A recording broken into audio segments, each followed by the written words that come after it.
সবার প্রতি শুভেচ্ছা জানিয়ে শুরু করছি আজকের টপিকসটা। আজকের টপিকসটাও ইদানিং বেশ কমন হয়ে গেছে, সেটা হচ্ছে ব্লাইটেড ওভাম। অনেকেই শুনে থাকবে যারা প্রেগনেন্ট হয়ে আসে, প্রেগনেন্ট মায়েরা ব্লাইটেড ওভামের নামটা শুনবে, কিন্তু জিনিসটা আমরা বোঝাতে পারি না ওদেরকে ব্লাইটেড ওভাম জিনিসটা কি। ওরা প্রেগনেন্ট কিন্তু প্রেগনেন্ট না, এরকম একটা সিচুয়েশন, তো তখন তারা বুঝতে পারে না।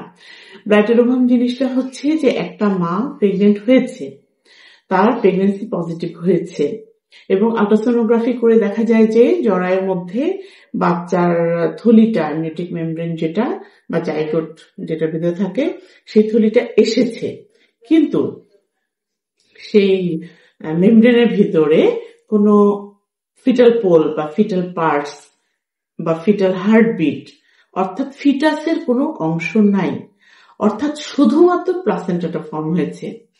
এখন কখন আমরা ব্লাইটেড ওভাম বলি এটাকে, অনেক সময় আর্লি প্রেগনেন্সিতে এমনিতেও থাকে, এরকম ফিটাল পোল থাকে না কিন্তু অ্যামনিওটিক মেমব্রেনটা থাকে, তো তখন আমরা তাদেরকে একটু সময় দেই যে আপনি আরেকটু দেখেন।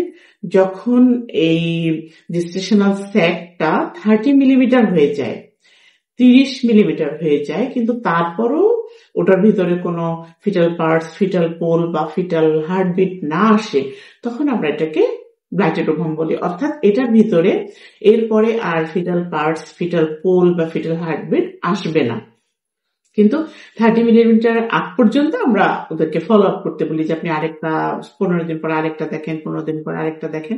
এভাবে দেখে অনেক ক্ষেত্রে অনেকেরই হার্টবিট চলে আসে বা ফিটাল পোল বা ফিটাল পার্টস আসে, কিন্তু যাদের আসে না অ্যাবসলিউটলি 30 মিলিমিটার হয়ে গেছে বা 40 মিলিমিটার হয়ে গেছে বা আরো বেশি হয়ে গেছে, কিন্তু কোনো ফিটাল পার্ট আসেনি এখনো, ফিটাল হার্টবিট আসেনি এখনো, তখন সেটাকে ব্লাইটেড ওভাম বলে। অর্থাৎ এই প্রেগনেন্সিটা কন্টিনিউ হবে না বা কন্টিনিউ করা যাবে না, বা আমরা যদি ম্যানেজমেন্ট দেই, কোনো ট্রিটমেন্ট দেই, তাও আর এই প্রেগনেন্সিটা কন্টিনিউ করা যাবে না।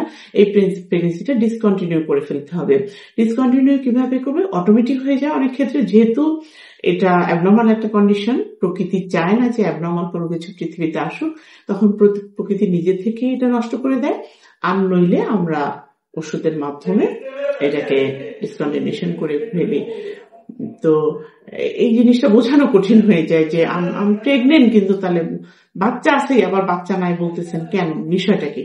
তো তাহলে সোজা জিনিসটা হচ্ছে যে শুধুমাত্র বাচ্চা ফুল আছে, বাচ্চা নাই, ফুলটা হয়েছে। এটা তখন জিজ্ঞেস করে যে কি কারণ, বিভিন্ন কারণ আছে, বইতে অনেকগুলা থিওরি আছে, সেটা তো আসলে বোঝানো যাবে না। মূল জিনিস হচ্ছে এটা যে বাচ্চার কোনো অংশ নাই, ফুল আছে, সো এটা কখনো বাচ্চা হবে না। এইটুকুই আজকে।